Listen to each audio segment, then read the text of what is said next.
ఎవరో తెలుసా యేసయ్యా, చెబుతా నేడు వినవయ్యా. పెడచెవి పెట్టక త్వరపడి వచ్చి రక్షణ పొందయ్యా, రక్షణ పొందయ్యా.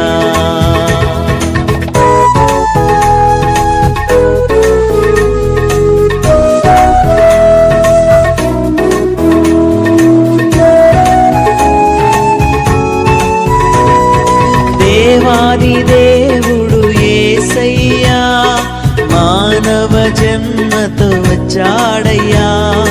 దేవాది దేవుడు యేసయ్యా, మానవ జన్మతో వచ్చాడయ్యా. మరణించాడు మరి లేచాడు, నీ నా పాప విమోచనకే.